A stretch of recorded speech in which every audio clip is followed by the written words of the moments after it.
anytime that you are taking any action, whether it's a cold call, cold email, you're giving a proposal, you're showing a demo, you're meeting a customer for lunch, I want you to think of what would your average run-of-the-mill salesperson do, and then simply do the opposite.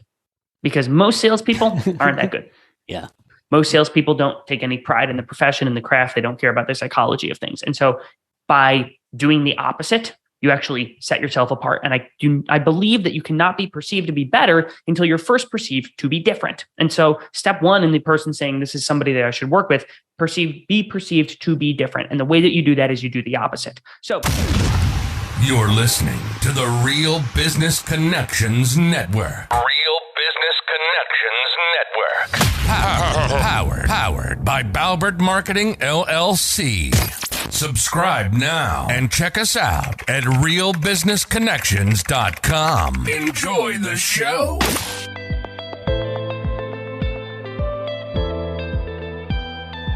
Welcome everyone to Learn, Speak, Teach, powered by Balbert Marketing, LLC. If you love to learn, be inspired, and succeed, we're here to speak and teach. I'm your host, Ben Albert. I believe if you're not living, you're dying. If you're not growing, you're withering. And if you're not engaged, you can turn this off right now. Because we here at LST are lifelong learners. And listen, I'm not your guru. I'm an ordinary guy on a journey to learn from the experts. My goal is to host each conversation with a beginner's mindset. Learn and let the experts speak and teach their truths. Join us!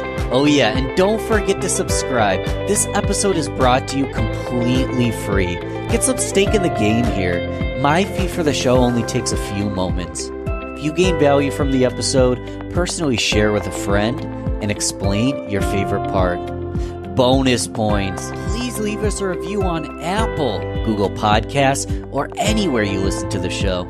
All right, let's get started. We should actually get started or hit record. So let's do this. Let's do it. You hit record. Ask me whatever. Do what you got to do. I'm here.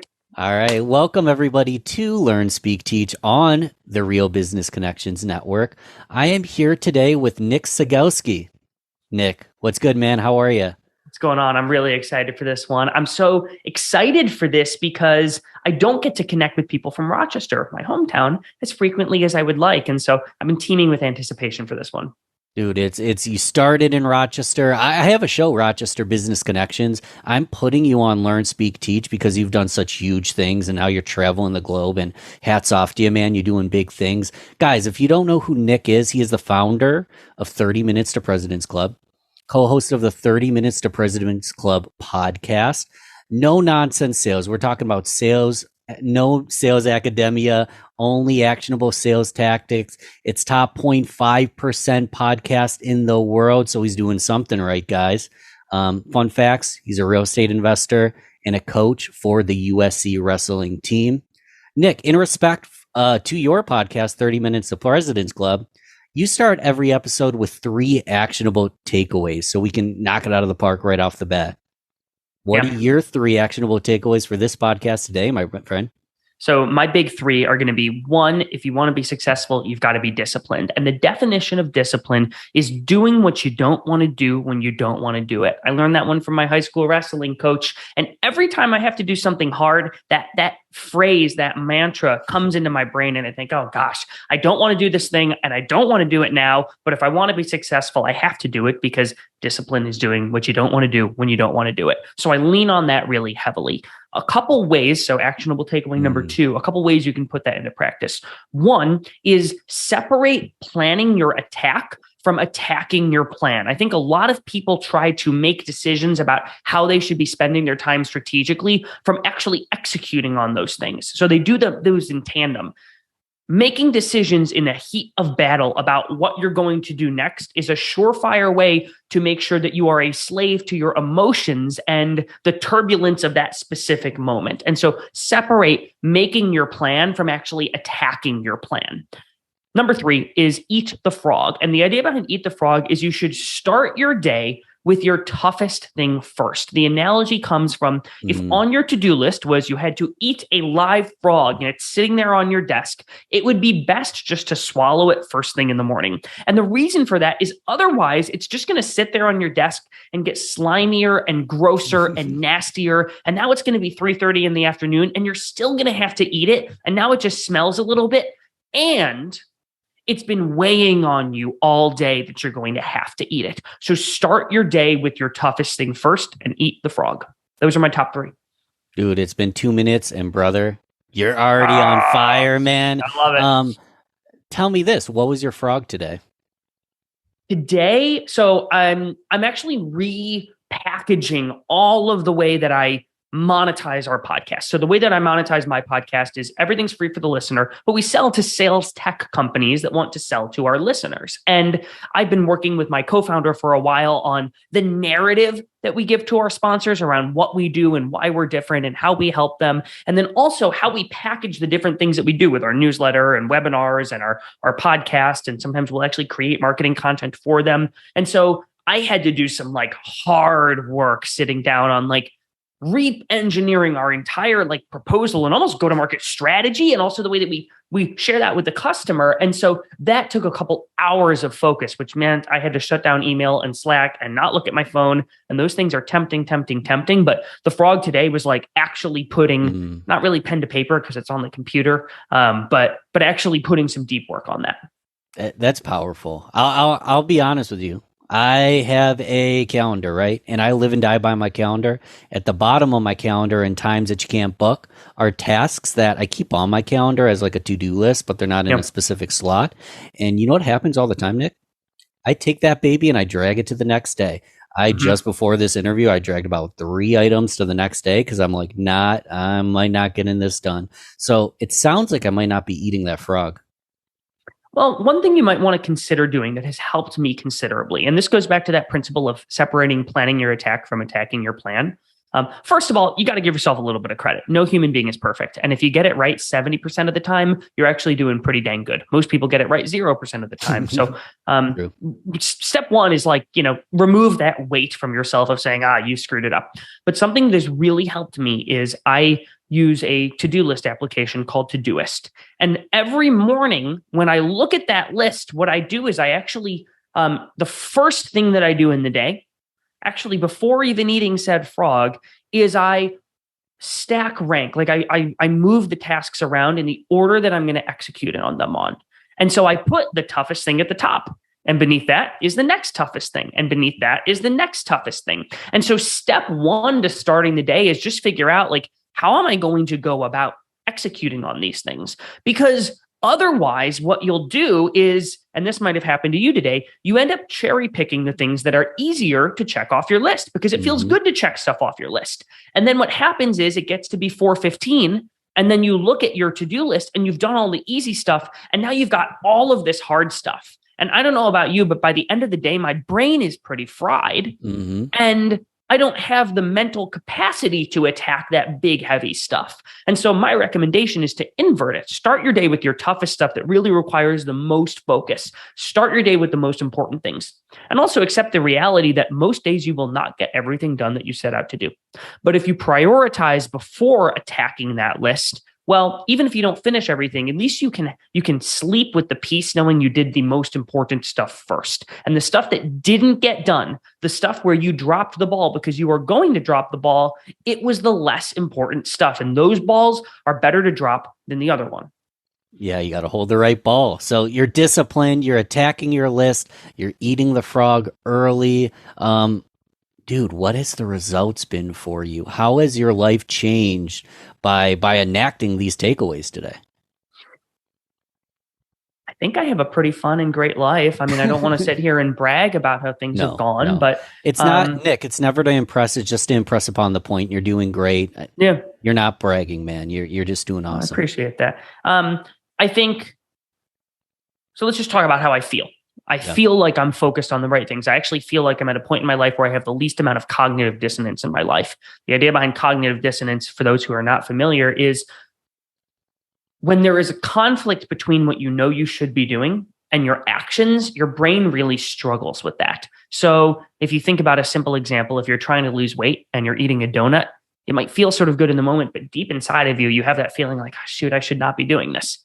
And for me, for a really long time, when I launched 30 Minutes to President's Club, once we got about 6 months in, it was evident to me that there was a business there and that I should be doing that full time. One, because that really fills me up, but two, because there was a market response to that I was like, I can make a lot more money doing this than my normal W-2 sales job, which I really liked. But I kept doing that sales job for over 2 years, even though I knew there was a better outcome on the other end. And I had to, for 2.5 years, manage doing both things. I worked this full-time sales job and I was building 30 Minutes to President's Club. And that required me to follow a lot of these principles because otherwise I'd be working 97 hours a week and I'd be absolutely miserable. Right. But because I followed some of this stuff, I got to the point a couple months ago that we're making more than enough money from the podcast. And I said, well, I'm making the same amount doing this podcast 10 hours a week as I am my full-time job. I think I'm going to nix the full-time job and just do the podcast business full-time. And so I've been able to do that. And I'm really grateful for that. I got to go to Europe. A sponsor flew me to Europe to speak at a conference. I got to fly to Florida recently, actually a couple of days before this hurricane, which I'm hoping everything ends up okay with the folks in Tampa. But I got to go to Tampa Bay for a couple of days to film with a sponsor. And for me, I really love being behind the mic, or I guess in front of the mic, whatever you want to call it, and the camera. And so I think because I've been really disciplined with some of these things, I've gotten to build a pretty fun and cool life. That doesn't mean there's not more work to do. And I don't think it means that I'm complacent, but I think I've put myself in a really good place, financially and career-wise by following some of these principles. Yeah, you're following the principles. You're keeping up the good work. Dude, you're not perfect yet. You're still growing. You're still evolving. And it's even today, it's not all sunshine and rainbows, but you didn't roll out of bed as a sales master who can monetize a podcast. Most people can't monetize a podcast. That's a side note. None of this happened overnight. Walk us through a little bit of that journey. Go back as far as you would like. I want to get to know Nick. I've listened to a few, probably a handful of them, probably about 10 to 20 by now, actually. I'm counting in my head. Massive value all the time. But you don't always dive as deep into the story. So I kind of want to hear the story behind the story today. Who was Nick, in the younger days, and talk about some bloody noses, maybe, brother. I want to hear how you got here to where you are today. Sure.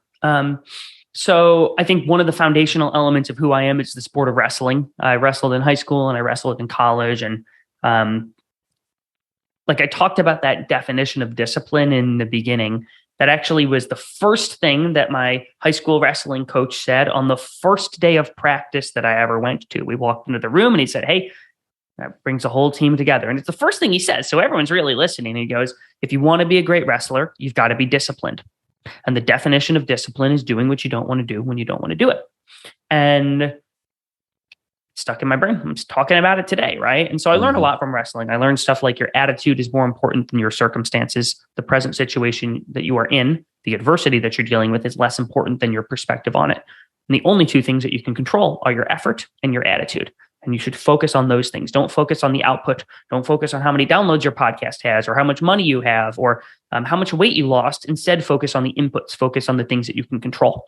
And so I live my life through a lot of those paradigms that I learned from the sport of wrestling. But if we want to fast forward a little bit, we'll go actually go to college, because in college, I kept wrestling. And my practice partner, it's actually the guy that I co-host my podcast with now. And he was one weight class above me. So we went from beating the crap out of each other on the wrestling mat to now doing it in business together. Love it. But he was my training partner, and Armand is his name. Armand actually won a business plan competition at USC. He was part of the entrepreneurship program, and I was as well. And he won this big business plan competition. I think it was top undergraduate business plan.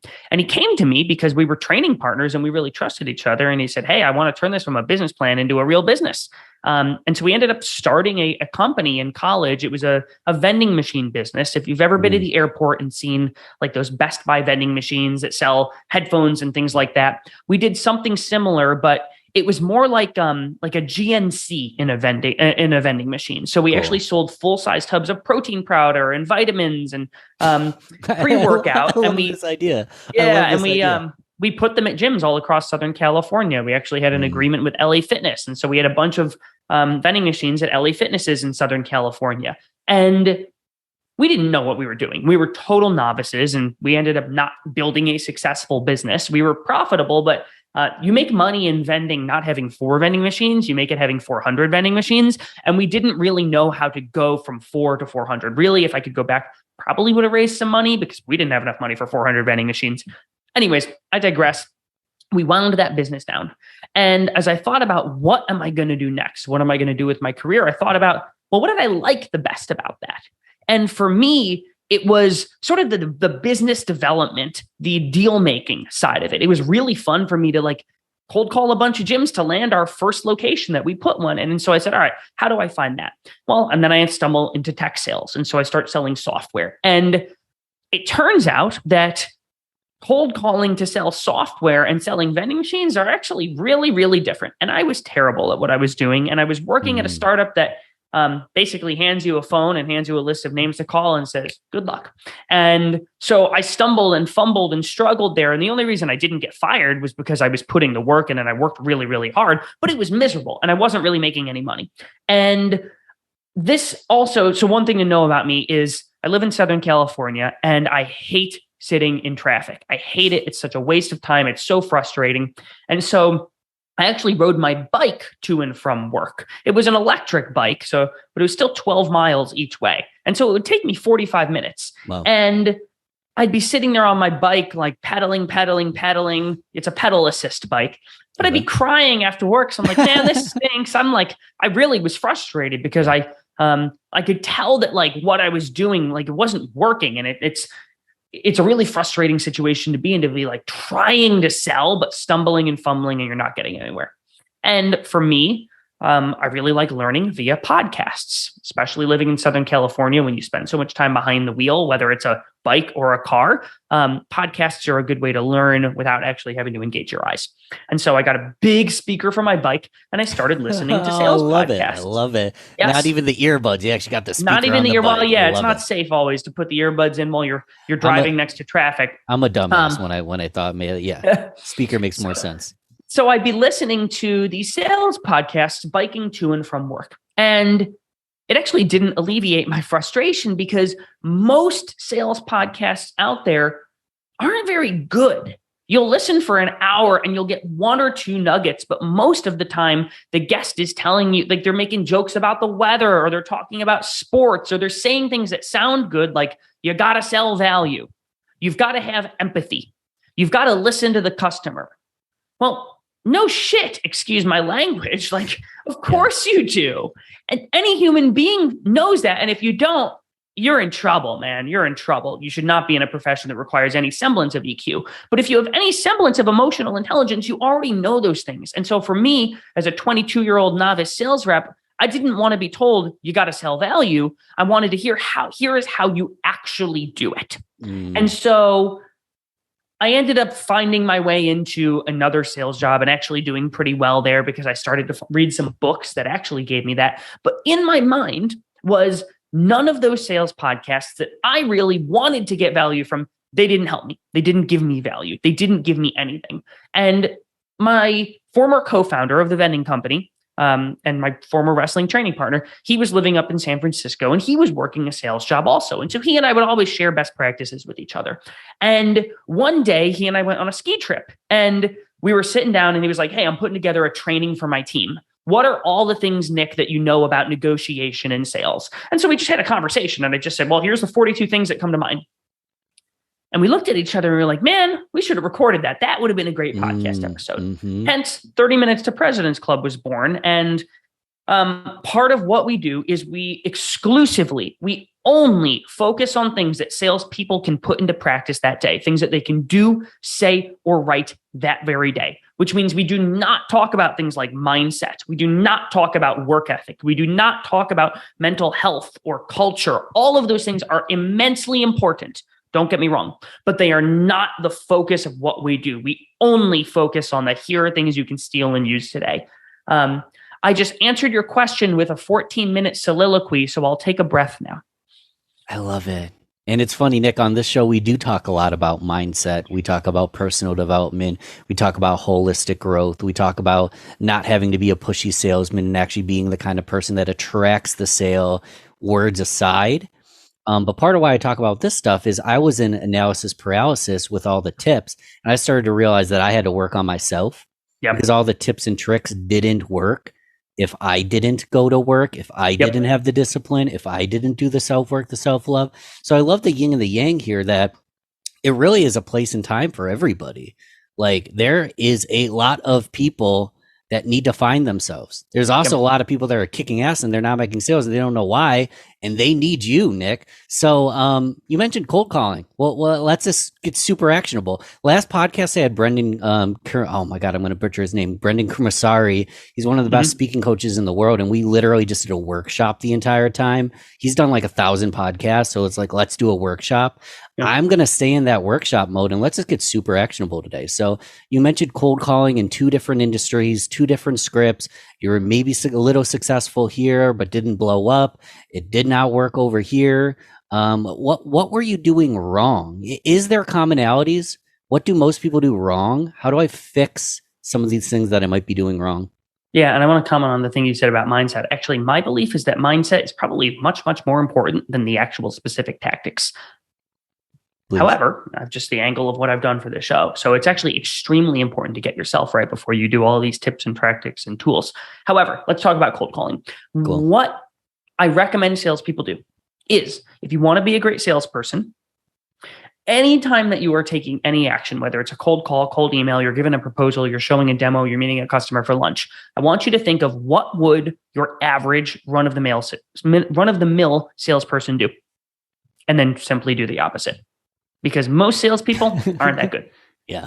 Most salespeople don't take any pride in the profession and the craft. They don't care about the psychology of things. And so by doing the opposite, you actually set yourself apart. And I believe that you cannot be perceived to be better until you're first perceived to be different. And so step 1 in the person saying, this is somebody that I should work with, be perceived to be different. And the way that you do that is you do the opposite. So how does that apply to a cold call? Can we stop here real quick?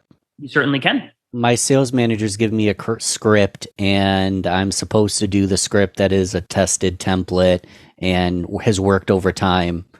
Can I do the opposite in that script that's been provided to me? What's your opinion on someone who feels like they're in a system and they want to differentiate themselves? Well, what would your advice for that person kind of be?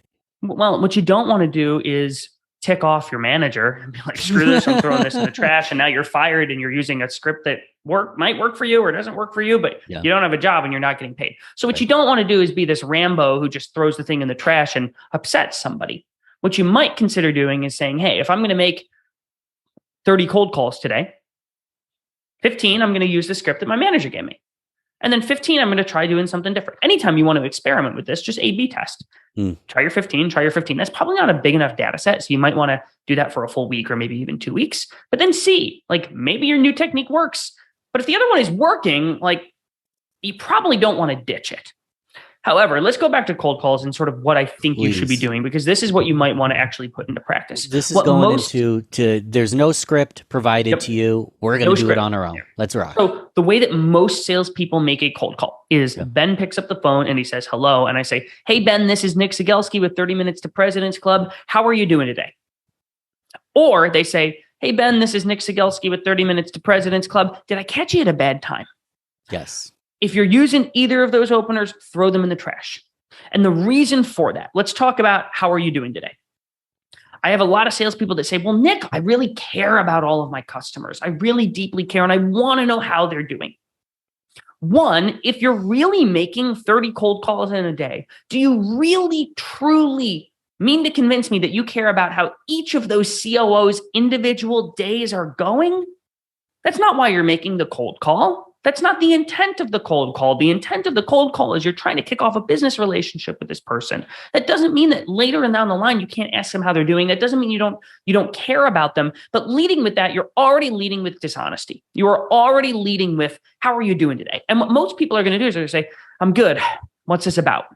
Right? Mm-hmm. So you already are sort of leading in like sort of a nefarious way, in my opinion. The other thing here is, even if you do, let's say, you know what, you've researched every single COO and you deeply, deeply, deeply care about them, and you really do want to know how they're doing that day. Every other salesperson who cold calls them is saying the exact same thing. They're saying, how are you doing today? So right. Even if you do care, you're still getting lumped in with all the other people that don't. And so again, you can't be perceived to be better until you're first perceived to be different. So chances are you don't care about the person you're calling, which is okay. You do care about them, but not to the point you should be leading with that. And even if you do, you're getting lumped in with everybody else. So ditch, how are you doing today? Also ditch, did I catch you at a bad time? Because you're literally making a cold call. The answer, of course, is yes. And you've led with no information. And the response you're going to get to that is, sort of, what is this about? And you've already sort of ticked them off. It's a cold call. It's an inconvenient time. You're literally, by definition, interrupting their day. So throw both of those in the trash. The way that I recommend most salespeople should make their cold calls is lead with what I call a permission-based opener. If you think about the psychology of the person on the other line, when their phone rings and they answer the phone, they already, before you even say a word, they're wondering answers to a couple questions. Who is this person? Where are they calling from? Why are they calling me? And how long is this call going to take? Because this interrupted my day. I'm in the middle of doing something. And so answer all of those up front. The way that I open a cold call is I say, Ben, this is Nick Cegelski with 30 Minutes to President's Club. I know you didn't expect me to call you this afternoon. Do you mind if I take 1 minute? I'll tell you what I'm calling about, and then you can tell me whether or not it makes sense for us to speak. What I've done here, I said my name, I said my company, I acknowledged that this was a cold call. I know you didn't expect me to call you this afternoon. Elephant in the room. Yeah. And then I asked for permission. Yeah, what you said, elephant in the room. If you think about it, I want to acknowledge the reality of the situation right away. Because if you think about it, you're pulling them out of something else. I want them to very quickly understand that this interaction is an unscheduled cold call, which seems weird to make them, you want them to think that, but I want them to know that's the reality of the situation, because that helps them orient around that interaction. I'm calling them out of the blue because I want to schedule time with them, and I want them to know that right away. I don't want them to be confused about what the purpose of this call is. The other thing is I have to acknowledge that, because if I don't, I could be accused of dishonesty. And I never want to lead a business relationship with that. I always want to be very upfront. This is indeed a cold call. Do you mind if I take 1 minute? Like a variation could be, hey, Ben, I know I'm calling you totally out of the blue. My name's Nick. I'm calling from 30 Minutes to President's Club. This is indeed a cold call. Do you mind if I take 44 seconds and I will tell you what this is regarding? And then you can tell me whether or not we should even be talking. Why I am doing that piece at the end, you see, I ask for permission. A lot of times people say, well, Nick, if you say that, they're going to say no and hang up. My experience has been that 95% of people say, all right, you got 1 minute. All right, you got 44 seconds. Mm-hmm. And the people who say no, it doesn't matter what you would have opened with, because they would have hung up anyway. And when you get someone to opt into the cold call, when you get them to say, all right, you got 44 seconds, you got 1 minute, you have now ensured that instead of them just physically hearing what you have to say, they actually listen to what you have to say. And there is a big, big difference. That's how you should be opening a cold call. You said 44 seconds. Break down where that number came from, because you could have said 45. Yep, I could have said 45. The idea behind it is, one, you don't want to say, can I have 532 seconds? Or like a lot of time. It's a way to have it. So again, you can't be perceived to be better until you're first perceived to be different. And what I am doing there is, average salesperson is just going to ask for a minute. Even if they use a sort of a, did I catch you at a bad time? Well, sort of, what's this about? All right, well, do you mind if I take 1 minute, is what people might say. I don't recommend going that route. What I'm doing when I say 44 seconds is I am signaling to the other person, like, I'm about to have a little bit of fun with this, right? I'm sort of giving them like 44 seconds. They didn't say 45. They didn't say a minute. They said sort of a weird number. Mm-hmm. And the idea is you sort of like shock them out of their state. You get their attention by saying an unconventional number. The number specifically doesn't matter. You want it to be less than a minute, though. If you say 92 seconds, there might be like, what the heck? Yeah. But I say 44 seconds for a couple of reasons. One, get their attention. Two, get their attention in a way that shows, all right, like, this guy's having some fun with it. You got to bring some energy to the call also, because you want to signal through your tone of voice and sort of the cheeky 44 seconds, like, hey, at very least, you're going to have a little bit of fun on this cold call. I'm going to have a little bit of fun on this cold call. And again, that differentiates you from everybody else out there. Love it. Tell me what you think of this. And I haven't done cold calls in a while. I'm going to ask you a little bit about why we maybe should be doing more cold calls in a second. Yeah. But I'll open a call with, Nick, I could really use your help. And they say, okay. Yeah. Or usually what they actually say is, how could I help you? Mm-hmm. And you say something like, I'm not 100% sure you can or not yet. And then you go into your ask. But literally just to grab their attention. What are your thoughts on that? It was literally just me kind of bringing an idea to the table. I'd like it more than, did I catch you at a bad time, or how have you been? My concern around it is the misinterpretation from the other person of what your intentions related to it are. My guess is you're looking for help. You want to get routed to the right person. You want to figure out, like, are they the type of company that could use your goods or services or product or whatever you sell? However, my fear related to it is twofold. One, someone who might not be like, I don't know, they might read it wrong, where they're like, oh, are you trying to trick and deceive me? The second that they realize, oh, like, you are selling something. The other thing that I'm not crazy about, and actually this is a weakness with my opener, which I can share a way you could adapt it, is you haven't led with anything about them. You haven't led with anything related to the other person. And so, one variant you may want to try when you incorporate that, and that I would recommend actually maybe more advanced users of the permission-based opener try, is the first thing that you open with is something that you know about them. So you might say, when they answer the phone, you might say, Ben, I'm calling because I just read the article on you in the DNC. I'm wondering if you can help me out. Right. Okay. Now they're like, all right, they're not calling about my car warranty. They're not calling about my outstanding student loan debt. Like, you've already shown that, like, all right, like, you did a little bit of prep on that before the call. And so one way that I'll do that is in the permission-based opener, I'll say, Ben, I know I'm calling you totally out of the blue. I'm calling because I read the article on you in the Democrat and Chronicle. Do you mind if I take 1 minute? I'll tell you what I'm calling about. And then you can say yay or nay. You might say, hey, I'm calling because I read the article about you in the DNC. I'm wondering if you can help me out, or could you help me out? So that's sort of my recommendation related to it. It's not terrible, though. Tell me a little bit more about that preparation, because some people might spend days, weeks preparing, research, launch, crickets. What's the balance between preparation versus auto dialer, where it's just calling and you're reading the name and just spitting out the same thing? Obviously, there's a balance between spending a ton of time preparating, that's not a word, is it? Preparating. Well, let's just use it. Spending a ton of time preparating versus just an auto dialer. Let's, the more hands you shake, the more money you make. Let's just see. Well, what's your opinion on the balance, and how much should someone prepare? So the worst thing that you could do is the scenario you described, where you spend weeks and weeks and weeks preparing for a single cold call. Because who knows, like, gosh, I've cold called people before, and they answer and they say, yeah, I just got fired. Sorry, like, I can't help you now. And so, like, they don't work at the company. So, like, congratulations on being the VP of marketing. I just got fired, asshole. Exactly. Yeah. I mean, also, like, sometimes people are just not responsive to cold outreach. And so I think most people lean in the direction of doing too much research. I think the key here is understand, what are the common triggers that would cause you to reach out to somebody, right? If your product helps with, I don't know, I'm trying to think of a good example, like common triggers that I know people will look at. Yeah. New office just opened, new person got hired, job change, product launch, a recent press on somebody. Like, there's certain triggers you look for that will say, oh, my product could probably help this person out. And even if they're not directly related to the product, there could be things that you notice about the company. They're above a certain size. They have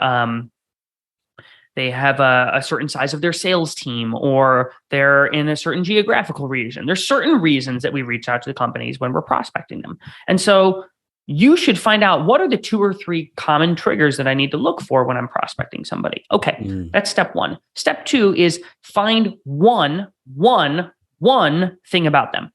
One actually sort of deep and almost specific fact. I like to find weird stuff, actually. Someone was cold calling me and they said, Nick, I listened to your interview with Ben Albert, and at minute 42, you said this. I know I'm calling you out of the blue. Do you mind if I take 1 minute? Right? I'm like, okay, this person listened to my thing. I had no clue. I had no clue you're a volunteer wrestling coach. That's pretty cool, man. Boom, exactly. Now I'm like, okay, this person knows me. What you shouldn't do, however, is listen to that entire interview that Nick did with Ben. That's a long interview, and I talk a lot. And so find one thing on that person where you can signal, hey, I've done some research. Now, if they take the meeting with you, you might want to go listen to that full interview, lest they ask you what you thought about it. But find small, specific, sort of unique, odd things about them, because that will get their attention. So my recommendation is like, do your research. Don't get me wrong. You don't want to completely dump on people, but you also don't want to spend way too long doing your research. I'll actually tell you this. Even if you don't know anything about that human being, I hear a lot of like sales trainers out there say, oh, you got to do your research, got to do your research, got to do your research. Well, your research doesn't actually need to even be on the specific person or the specific company. If you deeply understand the role and that company actually fits your ICP, okay, that could be a reason to reach out to them. And so do your research, but really what that means is know the person you're calling, either on an individual level or what the top 5 common challenges of a law firm CFO are. Okay, that is still personalized. You get their role. So there's a difference between like personalization and relevance. And frankly, even if you're using an auto dialer tool, if you know the common challenges of the persona that you are calling and you can call on those challenges when the person picks up, I think you're okay. That's fantastic. One thing I do, Nick, I'm obviously curious what you think, is I have Google Alerts. Do you know what Google Alerts are? Of course I know Google Alerts. So I have Google Alerts set up, and I don't do it much anymore. Again, I'm not trying to sound like I'm on a high horse, but I don't really do much cold outreach anymore. I let people come to me. I'm more in the marketing sphere. But what I would do for follow-up is Google Alerts, or even before I make a call, is figure out what's new and trending in the news in their industry. Because I never want to follow up, send an email, any of this. Just, hey, just following up on the thing that I wanted to sell you the other day. It would be, Nick, you're a sales trainer. Did you hear about the sales awards in Florida on blah, blah, blah, blah? Yeah. And just send them the article without an ask or a question has been massively valuable. I've had people literally call me and be like, bro, I didn't mean to ghost you. I didn't mean to disappear, man. It actually made me smile today. I've been really busy. And then they start opening up to you because they see you as a friend. Well, what are your opinion on that strategy and any other strategy similar like that? So you're calling with value, you're following up with value, you're bringing value well before you have an ask. What's your opinion? I actually think what's going on there is it's less about the substance of what you're sharing. And it's actually more about you're invoking the rule of reciprocity. And what's happening is people respond in kind. And what I mean by that is they will match the level of effort that you show. So if your follow-up emails are all, hey, I'm just checking in, I'm just following up, I'm just circling back, I'm just bubbling up, they know you didn't put any effort into that. Yeah. And so why should they put any effort into responding to you? They should, right? I mean, you might have had a conversation and you are following up. I'm just saying no again. Right. I'm just saying no again. I'm just saying no again. Right. And so most people are going to ignore those follow-ups. But if you put even some tiny semblance of effort into your follow-up and you say something along the lines of, hey, Ben, I enjoyed our conversation we had last Wednesday. I actually saw this article and it made me think of you. Link it. By the way, no idea if you've made any progress on XYZ initiative. Would you mind giving me a heads up? Now you've shown, okay, you referenced back the conversation you had. You gave a link to something that made you think of them. Even if you sent that to 12 other people, right? Relevance to the role, right? Made me think of you because you're a COO of a law firm, not because we talked about this or that, but this made me think of you. Well, now they're like, all right, this person referenced the conversation. They sent something. They actually went through the effort of sending something and thought about me. The least they can do is respond and say, hey, man, sorry, I've just been really busy. So I really think what's going on is less of like they see you as a friend and more of like you've shown that you're willing to put the work in. And if you show and you signal, hey, I'm putting the work in, folks will respond in kind. They will match the level of effort that you demonstrate. It kind of goes back to what you started with discipline. You're disciplined enough to put in the extra work. What is it going to look like working with you in the long term? Is it not true that how you do one thing is how you do everything? So if I I have the think discipline to bring value in every yeah, conversation, what's it going to look like to work with me? it's true. And I think the other thing to think about is like what I'm not doing there is I'm not writing, like I'm not putting a ton of extra effort in. Mm, Um, if you think about like, I don't know, a horse race and the difference between the horse that makes him, $10 million because it wins and wins and wins and the horse that doesn't, it's not like the horse that wins by, 10, by 100 times the amount of distance. Oftentimes they win by just a nose or a length. And so what you don't need to do to be in the top 1% of salespeople is like 10x or 100x the effort that you put in. Actually, you just need to rise a tiny bit above it. But often the difference between average and elite is like 1 or even 2%. mm, All I'm doing is I'm literally in that email, I'm like looking at my CRM being like, hey, I enjoyed our conversation on X date. And here's an article that made me think of you. It's not like I'm doing anything crazy or fancy, but most salespeople, again, I'm trying to do the opposite. Most salespeople are going to put in zero effort. So I'm going to put in a tiny bit of effort. And now the person's going to be like, oh, okay, this person at least tried. I'm not overcorrecting here is the key. yeah. And tell me if I'm wrong. It's going to look different for everybody. We all have a unique life with a unique personality, with unique gifts. And if we can just make a 1% change, I'm calling it the rule of 2%. It's adding 1% and subtracting 1%. So stop doing 1% of what the mistakes you're making in your life and add in just a 1% level of creativity based on your personal differentiating self. You're going to stand out from all the robots that are saying the same thing. I think I like the idea of subtracting. The way that I think about subtracting is, you talk to most people in the beginning of the year and they say, I'm going to lose weight this year. I'm going to travel more this year. I'm going to do better at my job this year. I'm going to spend more time with my family this year. They talk about more. I'm going to do more. I'm going to be more. I'm going to act more. And I think most people are actually maxed out in the amount of more that they can do. And oftentimes that's just wishful thinking I'm going to do more. And in reality, I actually think you should look at the other end of the spectrum. So instead of adding to your to-do list, add to your not to-do list and take things off of your plate. And that will actually free up bandwidth for those things you want to do more of. Most people just try to cram more in, when really I actually think your effort and energy should go into taking more out.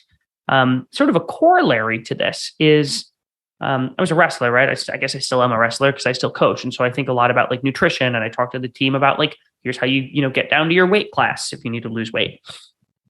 Most people, when they think about losing weight, they think about all of the things that they are not going to eat, and they focus on the things that they're not going to eat.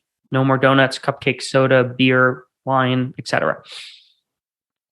And I actually think you should focus more of your energy on the things that you are going to do. And so my recommendation to anyone, like when I coach the wrestlers, is I say, don't even focus on the things you're cutting out yet. All you got to do to start, force yourself to eat 5 servings of vegetables every day and drink a gallon of water every day. Just focus on those 2 things. 2 things. And by virtue of doing those 2 things, what you're actually doing is you're adding in. Because most, like if you think about it, if you're taking out all of the donuts and the cookies and the beer and the wine and like the crap, like you're going to be hungry and you're going to want to fill that hunger with something. And most people don't know what to fill that hunger with. And so what I actually say, start with, you ever try eating 5 servings of broccoli? You're going to get pretty dang full. There's not going to be any room for the donut later. And so start with the things you're going to add in, start with the easier stuff. It's easy for me to be like, shoot, okay, I just need to eat more. It has to be vegetables. Fine. I'm going to go eat some broccoli. I'm going to go eat some tomatoes. And then they eat. And then you're full. Start with the easy thing that sort of eliminates the other stuff and makes the next thing easy. So if you think about removing stuff from your schedule, saying this is on my not to-do list, well, now you have more bandwidth for the stuff that you're trying to add in versus just focusing on adding in first. And so I think a recommendation that I would have for people that want to do more, be more, become more, it's like actually start with what you're not going to do first. Do the inverse. I love what we're talking about here, Nick. It's an incredible book, bestseller, Ed Milet, Power of One More. Great concept. One more rep, one more hour, one more I love you, one more kiss, one more phone call. When you stack these one mores, it's incredible what you can accomplish in your life. But what we're talking about here is I've already been stacking my one mores. maybe I need to start stacking my one less. So I'm just throwing this out here. We're going against I am Ed Milet, freaking billionaire, brilliant guy. It's not the power of one more all the time. It's the power of one less. Yep. One less donut. Love it, man. It seems like you could do an entire freaking podcast on this stuff. Probably could. One day I think we will do a mindset episode on 30 Minutes to President's Club, but it's nice because I never talk about it on my own show, and I actually really like getting to talk about it on stuff like this. Sweet, man. Dude, what else? One thing I want to address, because a lot of people listening might not be making any cold calls at all. I'll be the first one to admit. So we could do an entire, that's why, guys, listen to 30 Minutes to President's Club, because every single episode has new actionable tips on different topics. We talked a lot about cold calling today. That's only one fraction of the action. There's so much more to that. One thing I do a ton of is social selling, specifically on LinkedIn, and I stopped making cold calls. So talking to me and anybody who isn't making cold calls, I presume it's not dead. What provide us a call to action or just a little bit of guidance on why, even if it's just 20 this week or 5 today or 5 tomorrow, should I start making cold calls? What do you think? It totally depends. I actually think most people shouldn't. I actually think it's not a good use of most. Oh my God, we're going to do a part 2. Oh my gosh, yeah. Go on. No, I mean, I think, look, if right now it totally depends on the stage that your business is in.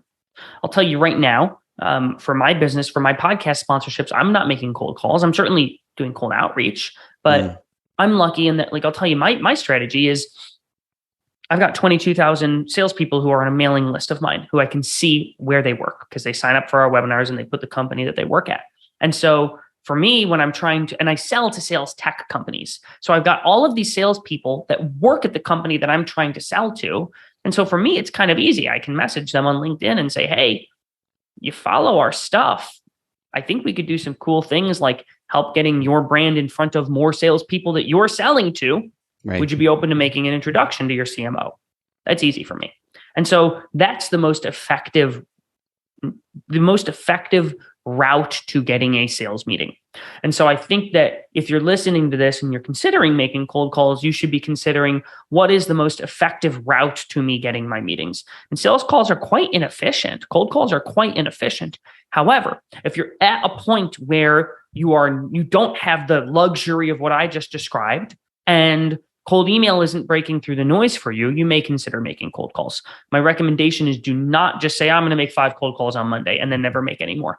Because you really want to actually operationalize it. If you think about effective cold calls, it's part of a longer term strategy. So no, my recommendation is actually don't just pick up the phone and make a couple calls willy-nilly. If it's something you want to incorporate into your business strategy, because it certainly works, it cuts through the noise. It's very easy to send a bunch of emails. It's really hard to pick up the phone and interrupt somebody's day and then schedule a scheduled interaction with them. So if you're going to do it, it needs to be an intentional part of your strategy. It shouldn't just be something you pull out of your pocket and try here and there. You know, I wasn't 100% where you would take that. I appreciate the genuinity. I think that's great advice. We've talked about this. If you're disciplined and you incorporate it as part of your strategy, maybe you're eating the frog and it's the first thing you do, then you may have success, but it might not be the answer for everyone. And I appreciate the nuance there that a lot of people say, just pick up the phone, just pick up the phone, just pick up the phone. Different people in different places and different businesses require different strategies. So yes. True. Bingo. What didn't we touch on? I'm about to go in the rapid fire round. Dude, I just said, what didn't we touch on? We would pick up a topic and go another 45. So I do recommend people 30 Minutes to President's Club. That is in the show notes. It is in the description. Nick didn't tell me to plug it. I just think it's a great show. This is an actual endorsement. Check it out. We're going to go to the rapid fire round. These are short, sweet, either or, fill in the blank. No right or wrong answers. I often start with coffee or tea. I'm a coffee guy. I recently have gotten into iced coffee because it's very hot in SoCal this time of year. But I also drink tea. I don't drink caffeinated tea. That's sort of the difference. When I want caffeine, it's coffee. When I'm just sort of looking to wind down, I'll have some nice uncaffeinated tea. There you go. Coffee to pump up, tea to mellow down. Are you a morning person? Yeah, I am. I am a morning person. It's when I do my best thinking. The other day I woke up at 2 a.m. mostly because I was jet lagged. Wow. But it was awesome because I had a bunch of uninterrupted time to just like focus on my stuff. And so I like working early mornings. Maybe not 2 a.m. That's kind of extreme. And I would not be doing that normally if I weren't jet lagged. But AMs for sure. Dude, I always hear these sound bites in my head. Like yesterday, I woke up at 2 a.m. and it was awesome. I'm like, what? Out of context, that doesn't make much sense. Give us, what's one of your biggest goals right now? Well, it's funny you say that. When I was in fifth grade, at the end of the school year, we had like a memory book, and all the students had to fill out a questionnaire. And one of the questions was, what do you want to be when you grow up? And I really struggled with that question, and I still struggle with that question. And so I just wrote on the line, I wrote Nick Cegelski. Sort of what I was trying to be was like, I just want to be myself. Yeah. I just want to be myself. So I think what I care about is being true to myself. I really care about taking care of my physical health, my mental health, my financial health. Those are things that I'm really focused on. So no, I don't have like a specific dollar figure or car that I'm trying to buy or thing that I want to do with my career. Yeah. I like that, man. Just be yourself and live in alignment with what's freaking bringing you joy and lifting you up, man. We'll do one more big one more heartfelt one.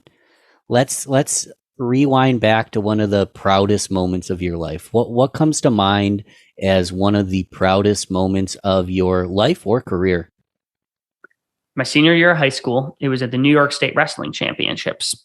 I had lost in the state championship qualifier to a really, really tough wrestler from a neighboring school. And I was slated to compete against him in the quarterfinals, and he'd beaten me multiple times in the past. And I remember shouldn't have done this, but I was reading on the forums where people talk about high school sports online, and people were saying, oh, no one's going to beat this guy. He's way too tough. And he'd beaten me many times before. And I ended up going out and winning the match. And I'm really proud of how I wrestled in that match. I showed a lot of heart. I showed a lot of guts. And I won. And that match actually got me into the semifinals of the New York State Wrestling Tournament. And I ended up placing at the tournament, which was a big goal of mine that year. And so that's a moment I'm proud of, because I think I had some self-doubt going into that match, and I really had to be disciplined throughout the entire season. And I think I won the war of attrition, which is sometimes the sport of wrestling is a war of attrition. You just keep showing up, you keep doing the work. And there was a crack in the other guy's armor, a great competitor, but there was a crack in his armor, and I ended up winning the match because there's a saying in wrestling, fall down 7 times, get up 8. And I got up that 8th time. Love it. I'm happy you shared that, because I feel like that is an example of you embodying everything you taught today. So I appreciate that, Nick. One more simple question. We talked about lots of bad sales training, or maybe they just one thing that really triggers me is when they just talk about future state, but they never actually give you any actionable tips as to how to get to that future state. Yeah. Or you mentioned they talk about sports or this or that, and then there isn't really anything tangible I can take away other than bring value, build trust. I mean, I already know that stuff. Yes. If you were to recommend any, 2 to 3 or 4 podcasts or sales books other than your own, where can I get some good information on this stuff? Yeah, a couple folks that I've learned a lot from over my career. John Barrows is one of the first ones that comes to mind. He runs a podcast called Make It Happen Mondays.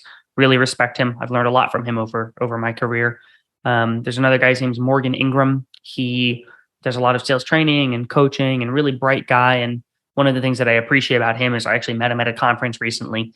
And this guy's, he's a pretty big name. A lot of people know him. There's a lot of people who wanted his time and attention. And I watched him sit down with 2 sort of newer salespeople and just spend an entire afternoon with them, freely sharing knowledge. And I thought that was really cool of him. So those are people I've learned a lot from over the years. Fantastic. How do people get in touch with you, connect with you, make a friend, listen to the podcast, throw their money at you? Doesn't matter to me. It's up to you and the listener to make a friend. Where do you recommend they go? Yeah, the best place to get with me is on LinkedIn. My first name's easy. It's Nick, N-I-C-K. The last name's a little trickier. It's C-E-G-E-L-S-K-I. But connect with me on LinkedIn. I accept every LinkedIn connection request, except the ones where people say, Nick, would you like to buy some Bitcoin? Or they say, Nick, do you want more leads? And I say, yeah, that's a no for me, dog. You know what my favorite one is? Nick, do you have Apple Podcast?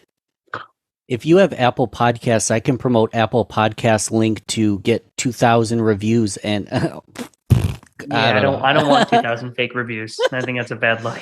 But Don't do that. And honestly, what I recommend, and I recommend all the time, listener, like if you took a couple notes, those notes are going to end up they might not, but it's possible they'll end up in the trash. They'll end up in the corner. You'll forget them in 6 weeks. Take those notes, take that insight, put it in the comments where you're listening, or even better, reach out to Nick with that insight that you wrote down. You already wrote it down. It's going to take you 30 seconds to reach out. Bring value to Nick. He just said he'll accept your request. Make a friend, make a mentor, whatever. Nick, dude, I'll continue to listen to the podcast. I appreciate you coming on the show. We'll have to do around 2, 3, 5, 10, 20, or maybe just people will just go listen to your show and unsubscribe to mine. That's fine too. I appreciate you, man. It's been Thanks fun. for having me on. Thanks again for listening to Learn, Speak, Teach, powered by Balbert Marketing, LLC. You need to go subscribe if you haven't yet. This show is completely free. If you gain value from the episode, personally share with a friend and explain your favorite part. Leave us a review on Apple, Google Podcasts, or anywhere you listen to the show. All right. Thanks once more for listening to LST. I am so grateful. Talk to you soon.